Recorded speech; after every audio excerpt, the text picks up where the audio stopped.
Salut, c'est Clément, je suis de retour dans mon studio et dans cette vidéo, je vais vous parler de quoi dire quand vous vous sentez paralysé dans une conversation, quoi dire et quoi faire quand vous vous sentez paralysé dans une conversation pour réussir à relancer la machine.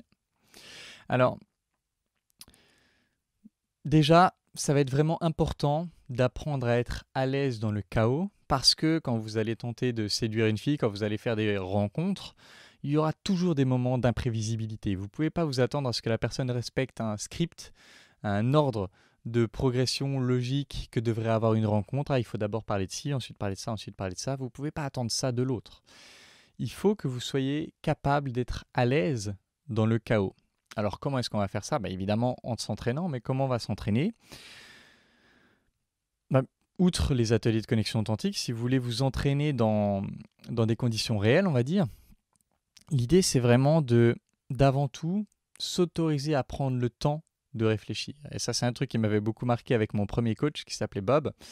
Des fois, pendant le coaching, il disait « Attends, donne-moi une minute ». Et pendant une minute, il disait rien et il réfléchissait comme ça. Et en fait, ce que ça m'a permis de voir, c'est que moi, de l'autre côté du fil, moi qui suis celui qui est mis en attente, ça me faisait pas chier en fait. Je me sentais pas rejeté, je me sentais pas mal. Et au contraire, c'était « Ah ok, je le laisse réfléchir. Pendant ce temps, je réfléchis un petit peu. Et au contraire, c'était un moment apaisant pour moi aussi. Je dis ça parce que je sais que des gens vont pas oser créer ce temps de pause parce qu'ils ont peur que l'autre, que ça mette mal à l'aise l'autre ou que l'autre les rejette à ce moment-là, etc. Mais en l'occurrence, avec Bob, il posait pendant une minute et moi j'étais OK. Et c'est un truc que j'ai vraiment pratiqué beaucoup, autant en tant que coach moi-même, mais aussi dans des conversations comme ça, où des fois quand ça devenait un peu complexe, je disais attends, donne-moi 30 secondes. Et je réfléchissais à mon truc.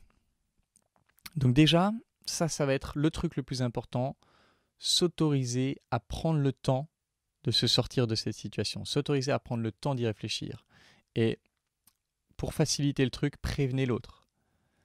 Dites-lui, écoute, donne-moi 30 secondes, tout simplement.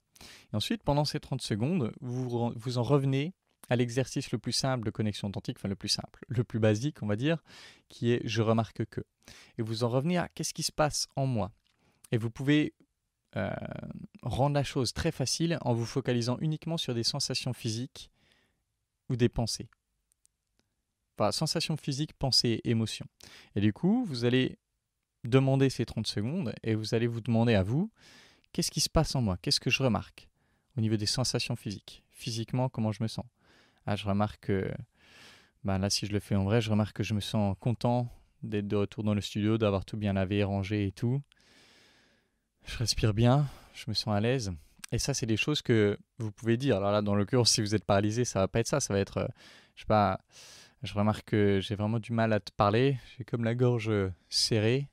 Je remarque que je suis mal à l'aise, je ressens un peu de la peur. Peur de quoi?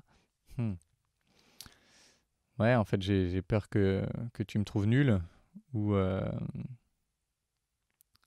j'ai peur de ne pas être à la hauteur ou des choses comme ça. Et ça, c'est des choses que vous pouvez dire justement pour relancer la conversation. Alors, ça fait peur de dire des choses comme ça parce que c'est très vulnérable. Mais déjà, c'est mieux que de rien dire. C'est mieux que d'être paralysé et de vous laisser paralyser.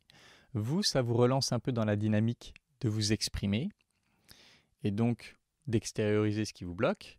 Et l'autre, ça peut lui permettre de rebondir dessus. Ça peut lui permettre de rebondir dessus. Par exemple, là, je suis vachement intimidé par toi. Et souvent, la fille va dire « Ah bon, mais pourquoi ?» Et donc, c'est elle qui vous pose une conversation, c'est elle qui relance en disant ça.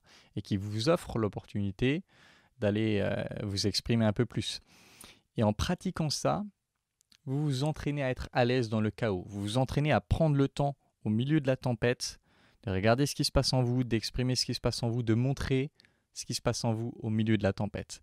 Et ça, je ne sais pas si c'est clair, ça devient beaucoup plus concret pendant des ateliers, par exemple, mais ça, c'est vraiment un truc qui va vous rendre beaucoup plus solide et donc beaucoup plus confiant. Vous allez avoir beaucoup plus confiance en vous parce que vous savez que même dans une situation qui sera du jamais vu, même dans une situation qui sortira totalement de l'ordinaire, vous saurez vous gérer pour être bien dans cette situation. Donc voilà, comme d'habitude, si vous voulez travailler ça avec moi, c'est quelque chose bien sûr qui est le cœur de l'école des guerriers, donc on travaille ça à fond dans l'école des guerriers. Et puis si vous voulez participer à un atelier, alors là j'en ai pas de prévu vraiment, mais bon en tout cas la prochaine fois que j'en prévois un, je publierai une vidéo et vous pourrez vous inscrire à ce moment-là. Donc voilà, c'est tout pour cette vidéo. Comme d'habitude, en attendant la prochaine, je vous embrasse et je vous dis à bientôt. Ciao.